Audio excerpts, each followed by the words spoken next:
All right. So now it is time for our weekly delve into some of my favorite vinyl albums from my collection. We call it Lara Listens because I am Lara Lidocaine and I listen to a lot of music, basically as much as I can, all the time. And I'm going to share with you two today, two very, very different albums, but both of which I think you should, as I always say, get into. Get into it. We're going to start with one you may not have heard, but should have. Days of Future Past by the Moody Blues. Now, the one song from this that you probably have heard is called Nights in White Satin. And it's a lovely, lovely, lovely fucking song. But the story of this album is, well, the album itself is a story. This album is, here, let me show you the back as well. Essentially, this album is a day. It's a concept album. And Nights in White Satin is just the night part, but it goes through the entire day. The first song is The Day Begins. The second one is Dawn. Dawn is a feeling. 3 is the morning, then lunch break, then the afternoon, then the evening, and then the night. And there's some beautiful poetry throughout it. It is done. This version is with the London Festival Orchestra. So there's like a band and then like, you know, the swelling sounds of an entire orchestra behind it. It's really an experience. This is an album that I listened to. I would say this is one of my most listened to albums.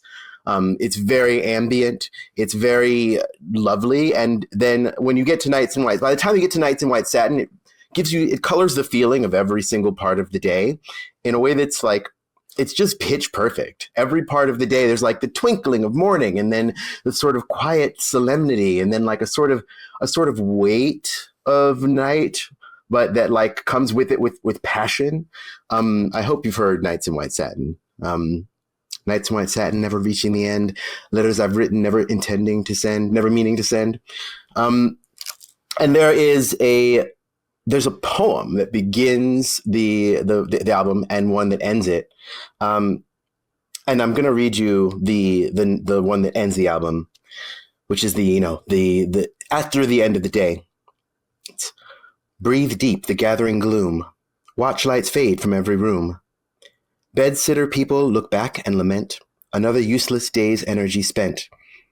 Impassioned lovers wrestle as one. Lonely man cries for love and has none. New mother picks up and suckles her son. Senior citizens wish they were young. Cold-hearted orb that rules the night. Removes the colors from our sight. Red is gray and yellow white. But we decide which one is right. And which is an illusion. Absolutely beautiful album. Get into it, babes. Days of Future Past by the Moody Blues with the London Festival Orchestra. Check it out. Now we're going to go in a totally different direction. Are you ready? Are you ready? I don't know if you could guess, but if you could, you wouldn't have guessed Fear of a Black Planet by Public Enemy. Fear of a Black Planet by Public Enemy. Let me tell you something. 911 is a joke. Burn Hollywood, burn. Power to the people. Brothers gonna work it out. Fight the power from Do the Right Thing. It was, that was the theme song from Do the Right Thing. This album was, it's wild actually that they like allowed this album to go anywhere. And it's, I'll get to that in a second, but here's the back as well. So you can check it out.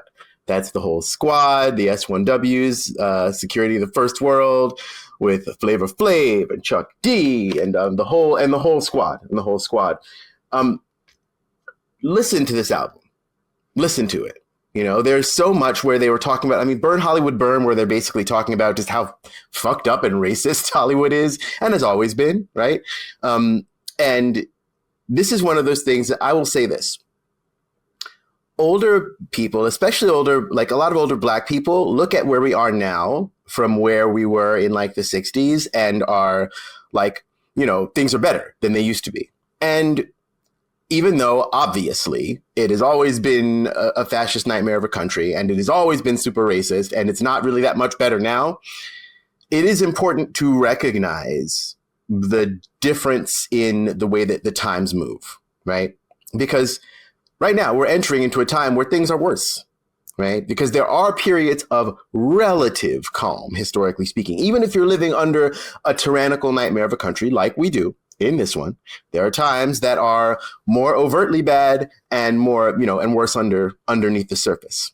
And to see going from the early days of Hollywood, where Black people were literally only allowed to be on screen if they were like maids or porters or in some sort of service, position, to like sinners now breaking. And of course it would be a Black person who breaks all the records for like Oscars given, right?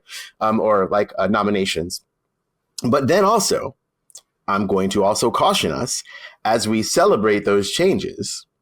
We also have to keep in mind the greater context, which is fuck the Oscars. Fuck the Oscars. Burn Hollywood, burn, right? We should not be aspiring to win in a world that was intended to destroy us, right? The other thing I have to say about this album is it, to me, is rather sad. And it's a good example of how sometimes you can live to watch your heroes in some way sell out to the machine. And I feel that, both Flavor Flav and Chuck D in different ways. Look up Chuck D. It's a little sad, actually. I have a lot of feelings about it, but the way that, people who, and there's the nuance, right? They still are responsible for this album, for the other albums. Can't Trust It is one of my favorite Public Enemy songs. It's not from this album, it's from a different one. But there's just so much good work that they've done. And also, sometimes the system beats you down or finds a way to buy you out, finds a way to co-opt you, and that's also a truth. And that's something that we have to fight against always in ourselves. I'm going to, this is unusual for this particular segment. I'll give you a quick story. I decided long ago, I used to do TV commercials, acting as a kid. Was on like in movies and in like TV shows. A pilot never got picked up. Lots of things like that. And I decided before I knew anything about politics that I just didn't feel right. Didn't feel right. It didn't feel right to be like selling out and being asked to do more street roles when like that was not my reality as a Black person. And so I made the decision to say no. And I keep doing that and I will continue to do that. But not everybody has that wherewithal. But you should, right? You should. Because our job is to fight.